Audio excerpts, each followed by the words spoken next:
이 질병은 대형견 5마리 중 1마리에게 발생하는 흔한 질병입니다. 심정지가 딱 와요. 그러니까 이런 식으로 반려견에게 위장이 뒤틀리는 고통을 주면서 즉시 병원으로 이동하지 않으면 생명이 위험한 초응급 질환입니다. 평소와 달랐던 식사 한 끼가 온심이의 생명을 위협했습니다. 그날따라 조금 이상한 하루였습니다. 아침부터 저녁까지 쉴 틈 없이 수업이 계속됐고 마지막 수업을 마치고 센터 마감을 했을 때는 평소보다 많이 늦은 시간이었어요. 집에 도착했을 때 온심이 밥 시간도 많이 늦어져 있었고요. 온심이도 평소보다 훨씬 흥분한 상태로 밥을 기다리고 있었습니다.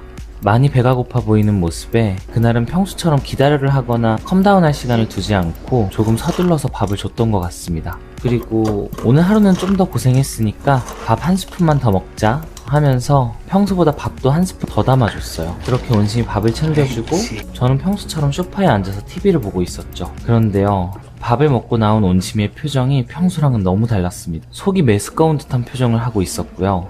앉지도 못하고 엎드리지도 못하고 계속 안절부절하고 있었습니다. 처음에는 왜 그러지 하면서 좀 지켜봤어요. 근데 TV를 보고 있던 제 시선이 자꾸 온심이에게 갔습니다. 뭔가 이상했어요. 그리고 조금 뒤에 평소에 실내에서는 대변은 거의 보지 않거든요. 근데 그랬던 온심이가 갑자기 화장실에 대변을 봤고요. 헛구역질까지 하기 시작했습니다. 설마, 제발. 그 순간 직감했습니다.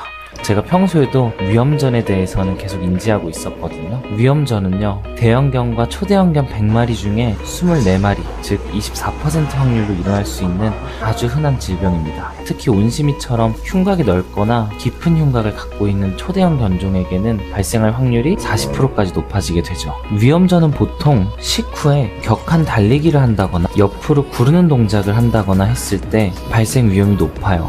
그래서 저도 항상 조심했고요. 그런데 이 온심이의 평소와 다른 모습을 보고 배를 만졌을 때 평소와 다르게 단단하게 긴장도 되어 있었고 가슴 쪽이 가스가 찬 것처럼 팽창해 있는 모습도 있었습니다. 제가 만약에 위험전에 대해서 모르고 있었다면 온심이가 단순히 밥을 많이 먹고 소화가 안 되는 줄 알고 조금 더 기다려봤을 수도 있을 것 같아요. 근데 위험전은 절대 기다리면 안 되는 초응급 질환입니다. 와, 이거 진짜다 라는 생각이 들었을 때부터는 더 이상 지체할 시간이 없었습니다. 바로 집 주변의 24시 동물병원을 검색했고요. 다행히 집 앞에 차로 1분 거리에 야간 진료와 응급수술이 가능한 24시간 병원이 새로 생겨 있었습니다. 병원에 도착하자마자 엑스레이 촬영을 위해 온심이는 진료실로 들어갔어요. 와, 30분이 걸렸는데 저한테 진짜 3시간 같았습니다. 그 기다리는 30분 동안 온심이 말고도 응급 상황인 강아지들이 많이 들어오더라고요. 그 중에 한 친구는 무지개 다리를 건넌 친구도 있었습니다. 근데 그런 모습들을 보고 있으니까 저도 같이 울컥하면서 마음이 무거워지기 시작했습니다. 온심이는 괜찮겠지. 그렇게 계속 생각하고 다독이면서 정말 3시간 같은 30분이 흘렀습니다. 그리고 드디어 엑스레이 결과를 받았습니다. 역시나 위험전이었습니다. 사진을 봤을 때도 한눈에 알 수 있을 정도로 온심이 위가 크게 확장되어 있었고 병원에서는 이미 퇴근하셨던 외과 선생님께 바로 연락을 해서 다행히 선생님께서 병원으로 다시 복귀를 해주셨습니다. 제가 처음 증상을 발견했던 시간이 밤 11시 정도였고 수술이 시작된 건 새벽 1시가 되기 전이었습니다. 약 1시간 반. 정말 다행히도 늦지 않게 수술을 할 수 있었습니다. 그렇게 온심이는 수술대 위로 올라갔고 저는 더 이상 할 수 있는 게 없어서 집으로 돌아왔습니다. 괜찮을 거야. 수술 일찍 받았으니까 괜찮을 거야. 계속 그렇게 생각했습니다. 저는 다음날 일과를 위해서 억지로 눈을 붙였어요. 근데 정말 기분이 이상했습니다. 온심이가 없는 집.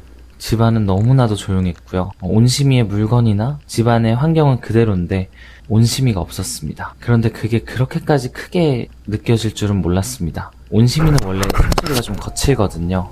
잠들 시간쯤 되면 온심아 제발 숨 좀 조용히 쉬어라 하면서 조금 거슬려 했던 적도 있었습니다. 그런데 그날은요, 그 숨소리가 너무 듣고 싶었습니다. 그냥 옆에서 거칠게 숨 쉬면서 저를 귀찮게 했으면 좋겠더라고요. 온심이가 없으니까 집안에 찾아온 정말 무서운 듯한 공허함, 정말 이 집안의 생기와 온기가 다 빠져나간 것 같은 느낌이었어요. 그때 정말 제가 온심이한테서 얼마나 많은 걸 받고 있었는지 정말 크게 느낄 수 있던 순간이었습니다. 저에게 온심이는 가족이고 친구고 때로는 제 자식 같은 아이였어요. 그리고 어떻게 보면 세상에서 저를 온전히 사랑해주는 완전한 제 편이었죠. 그 존재에게 그 사랑을 매일 받고 있었으니까요. 저도 모르게 그걸 당연하게 생각하고 있던 것 같습니다. 얼른 눈 감고 뜨면 온심이가 수술 잘 마치고 회복하고 있다는 얘기가 메시지로 와 있기를 바라고 또 바랬습니다. 위험전 수술은요, 뒤틀린 위를 다시 원래 위치로 되돌려 놓는 수술이에요. 온심이는 비교적 빠른 시간 안에 수술을 받을 수 있었지만 이게 위가 뒤틀려 있는 동안 혈액 공급이 안 되잖아요. 그러면 그 안에 괴사되어 있던 조직들이 있는데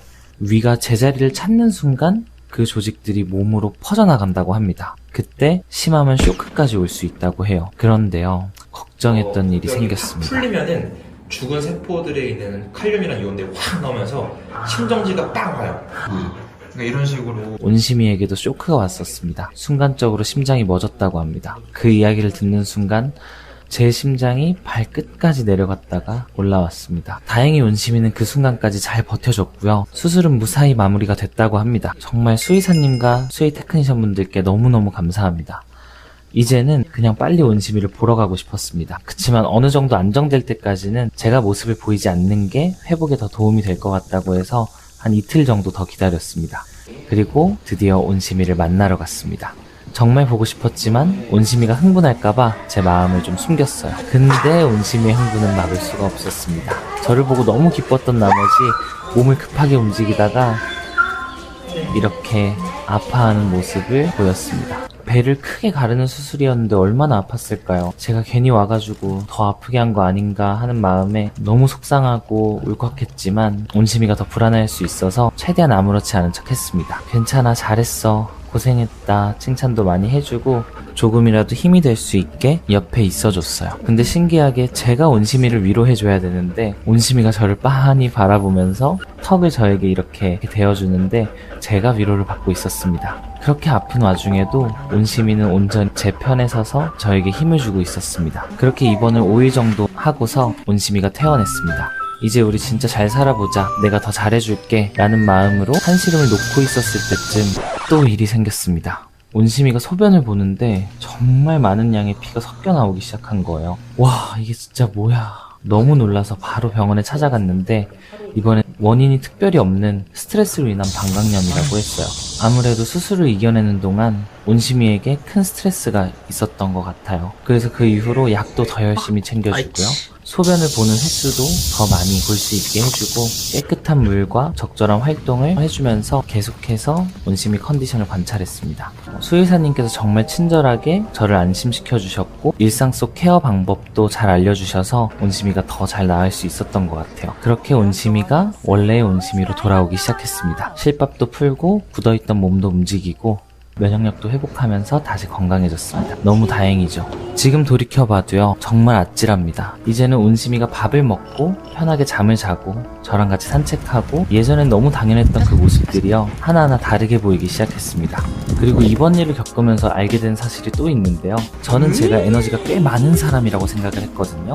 하고 싶은 것도 많고 아침부터 저녁까지 에너지가 넘치는 그런 사람이에요, 제가. 저는 그게 그냥 제가 만들어내는 거라고 생각했어요. 근데 온심이가 없는 며칠을 보내면서 그게 아니었다는 걸 깨달았습니다. 온심이가 제 에너지를 계속 채워주고 있었던 거였어요. 아침에 눈을 떴을 때도, 출근을 할 때, 퇴근을 할 때도, 온심이가 눈에 보이지 않는 어떤 일상을 보낼 때도 그냥 온심이가 존재한다는 것 그 하나가 제가 안심이 되고 힘이 되고 그게 에너지가 된다는 걸 뼈저리게 느꼈습니다. 그래서 오늘은요, 이런 말씀을 좀 드리고 싶습니다. 보호자님께서도 우리 아이를 한 번 더 봐주셨으면 좋겠어요. 우리 아이가 너무 익숙해서 그냥 옆에서 잠을 자는 것도 너무 당연해졌을 수 있거든요. 근데 오늘 하루만큼은 조금 다르게 봐주셨으면 좋겠습니다. 우리 아이가 얼마나 나를 사랑해주고 있는지, 온전한 내 편으로 내 옆에 있어주는 게 얼마나 감사한 일인지, 우리 아이 한 번 더 쓰다듬어 주시고 한 번 더 안아주시고 맛있는 간식도 하나 더 주셨으면 좋겠습니다.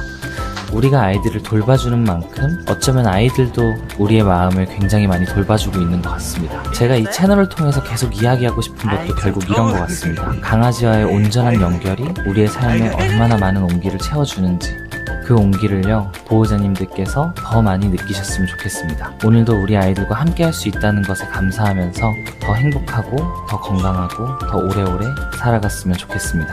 세상 모든 반려견에게 전합니다. 오늘도 옆에 있어줘서 고마워.